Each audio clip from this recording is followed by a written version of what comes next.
This is the Aftermarket Radio Network.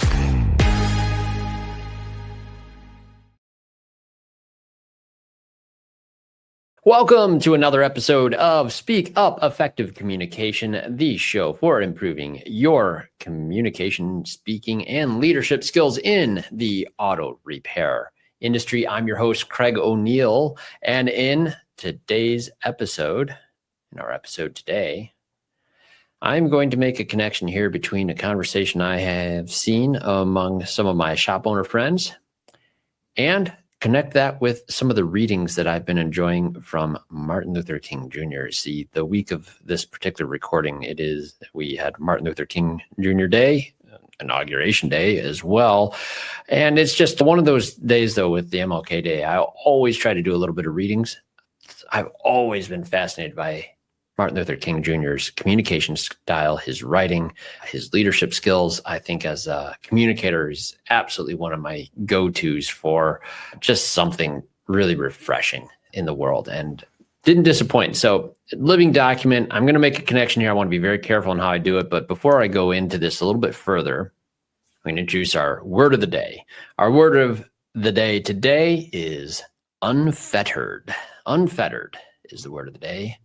I'll go into the word and its definition, of course, after we hear a word from our sponsors who make this show possible. Looking to take your shop to the next level of quality service, team culture, and overall profitability? At the Institute, we provide personalized coaching that aligns with your goals of financial stability, excellent customer service, and employee satisfaction. Our priority is helping you establish significant and sustainable progress.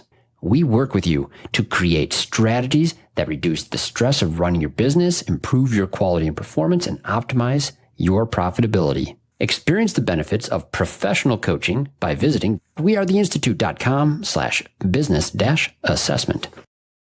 Hey friends, as you know, I'm a proud member of the AutoFlow team, and let me tell you, we've changed how business is done for auto shops everywhere. We support your client experience before, during, and after the work is done. Imagine this: timely updates sent directly to your clients, branded digital vehicle inspections, and seamless communication from start to finish. That's why shops love AutoFlow. And hey, with those 5-star reviews rolling in, you'll wonder how you ever managed without us. Take an important next step and take your auto shop to the next level. Visit www.autoflow.com. Get on board with an AutoFlow trial. Are you ready to meet your perfect auto repair shop management software partner? Well, say farewell to the days of transactional relationships and hello to a true partnership that elevates your business. The #1 all-in-one solution is AutoLeap. You're not just getting software, you're gaining a dedicated ally committed to your success. AutoLeap will help you sell more, save time, and delight your customers at every turn. From scheduling appointments to creating estimates, generating invoices, managing technicians, and seamlessly syncing with QuickBooks to keep your records updated, experience the difference a true partnership makes. Visit AutoLeap.com and book a demo today. AutoLeap, your trusted partner for success. Want to see your auto repair shop thrive? Are you looking to drive more customers to your auto repair shop? Let ShopDog Marketing be your guide.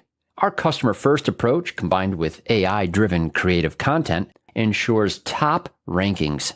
Dominate mobile-first and voice search with our specialized expertise. Reach out to ShopDog Marketing today and start growing your business.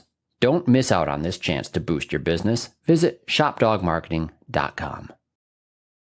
Inbound has exclusively served independent auto repair shops with expert communication solutions for years. Our robust VoIP platform ensures you stay connected while our industry-leading AI analytics take your business to the next level. We provide the tools you need to understand your customers and optimize every interaction. Choose Inbound for proven expertise and unmatched innovation. Visit callinbound.com and discover the difference we can make. Okay, so we're back. Unfettered is our word of the day, and it is an adjective, and it is defined as being not controlled by anyone or anything. Uninhibited. It's a worthy word for the time that we are in. I think it was a great word. It came up actually in some of the readings that I was looking at with Martin Luther King Jr.'s works. The work that I was in was the letter from Birmingham Jail. It's one of my favorite pieces, probably because he was able to write a lot of this, cite several things from Socrates to the Bible, and you name it, all from memory. He's in a prison cell. He's writing in the margins of a newspaper. It was later put together on a notepad and then actually published. So really fascinating piece from a historical perspective. But here's the thing, and I mentioned earlier, I want to be very careful with how I handle topics like this because I'm going to make some connections to modern day time and business while referencing Martin Luther King Jr.'s works. And of course, his works are written very specific in a context of time in the civil rights era where he's combating injustices. And it was a violent and scary time. And when you take a work that was written with a very clear intent and purpose for a very specific cause, you have to be careful with that because you're taking it out of context into something that it was never intended to apply for. And I don't want to cheapen what it was originally written for. But this is true of Bible times as well. And here's the thing. I don't feel like, oh, okay, so Martin Luther King Jr.'s works are only ever going to be taken out for another scenario where social justice is on the line and we can only reference him for very specific things. This is a living document. I think his wisdom has a lot of relevance to today, and I think that you'll see what I mean. Interestingly, the reason that it came to mind is because I was already reading this anyway. When I saw someone make a post in a thread of shop owners where we're talking about how low score reviews are so often given without any regard for the facts at all. They're completely emotionally charged. People inevitably are not following some steps that they ought to, perhaps, before leaving a low score review. That shouldn't surprise anybody. It shouldn't surprise anybody at all that that is the case. It should not surprise anybody at all that we are dealing with feelings very much in our day-to-day. Not just facts. And I would add to that comment. I believe I did. I made a comment in there like, look, if you're not okay with dealing with people's feelings, then customer service is not for you. You have to be able to and be very good at dealing with people's feelings. Facts can come in later. And one of our guests on this show, Josh Parnell, was really, really great at saying nobody cares what you know until they know how much you care. Why this stuck out, why this actually got in my head, and what this episode was based on is actually in that letter from the Birmingham Jail. There was a very specific paragraph in here that had stuck with me where Martin Luther King Jr. says, and I'm quoting, "In any nonviolent campaign, there are 4 basic steps. Number 1, collection of the facts to determine whether injustices are alive. Number 2, negotiation. Number 3, self-purification, and number 4, direct action." Right. So, all right, there is those 4 steps that he lays out, and there's very specific reasons he did that in his letter. I'm not going to go into too much of the history of this particular letter. I want to make a point to those 4 steps. Like, these are actually the steps I wish everyone would follow before they generate the action. And today, what is the action that people have when they feel that there's been an injustice served to them by business? They really don't have a lot of them that they feel comfortable with. So the natural progress, the simplest thing they can do, go leave a low score review. It's almost like a retaliatory strike aimed at trying to make a business feel some pain. That's not great. That's obviously not the intent here, because what is the intent of direct action? According to Martin Luther King Jr., I think he really nails it down pretty well, because he clearly makes it the case that direct action is supposed to bring you back to negotiation if negotiation fails. So if there actually is an injustice, you would have a conversation to try to come to a resolution. If no resolution happens, then you need to go to direct action. But before you go to direct action, you have to have that period of self-purification. All right, so gathering facts, does an injustice occur? This is something people don't do in a business environment. They are generally going to operate from those feelings. So we're going to skip that for a second. Negotiation, we want it to be the goal. But what is the self-purification piece? The self-purification piece in Martin Luther King's works, he describes it very clearly. Are you able to accept blows without retaliating? Are you able to endure the ordeals of jail? They had very serious consequences when they moved to direct action. in those days. And direct action in our day of online quick reviews, it turns into more vitriol in many cases, or sometimes just like never go to this person. They try to hurt that business so much to get no one else to go. Now, how, I have to ask, would that make the business feel about negotiating with an individual? Because remember, the goal of an action is to result in just enough tension to bring someone back to the negotiation table. And I thought that that's really kind of eye-opening for how we should hope, and I'm going to emphasize hope, that people in the general public will deal with us. As Martin Luther King Jr. says, and I'll quote this again, there is a type of constructive, nonviolent tension that is necessary for growth. And then he also says that it seeks to dramatize the issue so that it can no longer be ignored.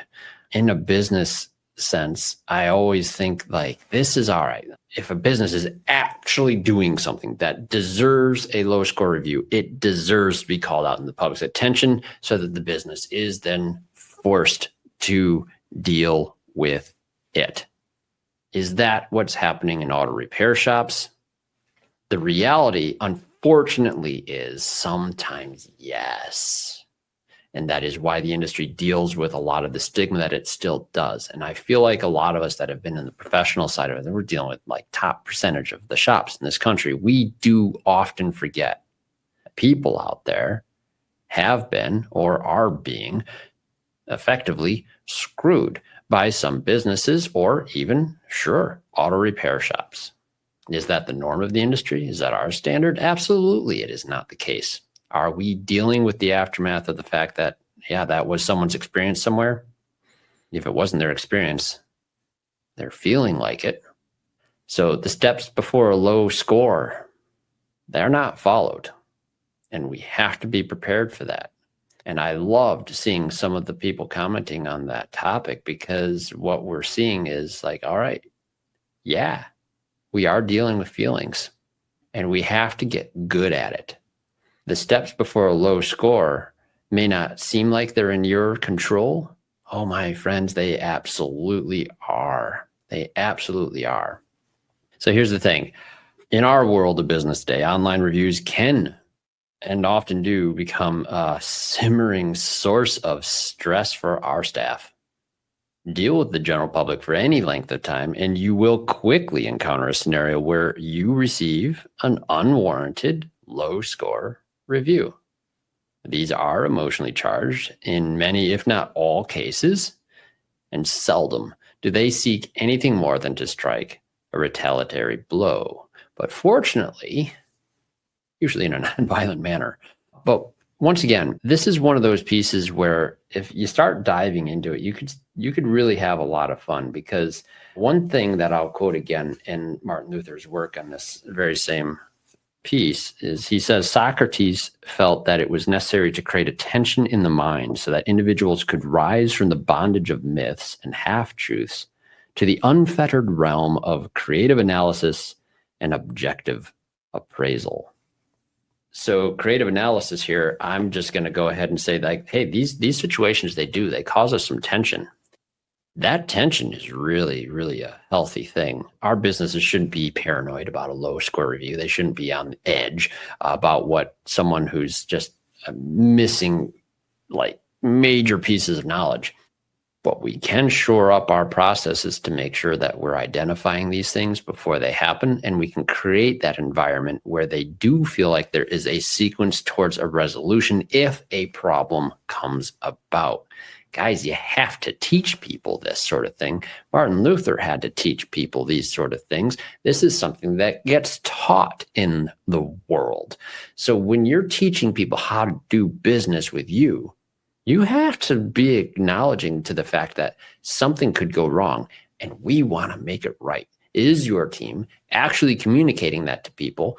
Did you chart the course for them on what a resolution process actually looks like? Gosh, guys, in software, we have to teach people this all the time. As people know, I've worked with AutoFlow, one of the sponsors of this podcast. It is a software platform. It is well developed. There are bugs. Bugs will happen on any software platform. And we teach people exactly the channel, support at AutoFlow.com, where they can make a ticket and has a resolution. There's no cause for anger. Unfortunately, with us training our clients on how to handle anything, we don't see people getting upset, leaving low score reviews. A wonderful support team too. But hey, so that's the thing, is you have to be that guy that's going to guide people through a resolution process here. And collection of facts, yeah, it's number one, but you don't get to do it unless you deal with the feelings first. Once they understand that you do care and you have a process for it, I'm pretty sure you're going to find that people will be more open to listening to the facts as they are, and you'll do so objectively. And then you have to find that resolution. That negotiation process should always be the goal, and you should always be seeking that method for which they will be pleased with the outcome. And that self-purification is just so important, because there's a retaliatory piece inside of some of our staff members too. You will see this. You will see it when a client gets upset. Some of your staff might feel preconditioned to want to defend the business that they're so proud to be a part of. And that's well-intentioned, I understand, but it is also totally unnecessary. Sometimes you got to roll with the punches in this environment, and you have to be ready to take those blows and understand it doesn't change who you are when it happens. That self-purification process is something that not only can you demonstrate for yourself and the benefit of your clients, but then by your example, the client can also emulate, because we are not to destroy our relationships so much that we can never return to negotiation. Because remember, direct action, whatever that action may be, even if it were a lawsuit or you name it, the options are relatively scarce in some cases, but it is direct action which should lead to negotiation. It always ends. And this is true of wars and conflict of any kind, and why Martin Luther King is so brilliant and we need his mind in this world today. There is not a single conflict that I am aware of on this planet, whether it starts with fighting or missiles or drones or nukes, you name it. In the end, it always ends in negotiation anyway. So to wrap this up, I'm going to say the steps before a low score. Hey, it starts with you. It starts with you training your clients on exactly what your resolution process actually looks like. And that is a great piece of communication that has been modeled by some pretty great minds in this world. So I hope this is a journey that you could take with me, a little bit thoughtful, a little bit of honor and respect towards Martin Luther King Jr. in this particular time of year where we can reflect on that. And thanks for going with me on that little thought journey there. It's kind of fun when something that you're dealing with or seeing during the course of a week also correlates, at least even loosely, to words in a book. It keeps those words alive. And I think that's important. So, hey, thank you so much. And unfettered, right? We used it in the quote. I love it. The unfettered realm of creative analysis. We got our word of the day in.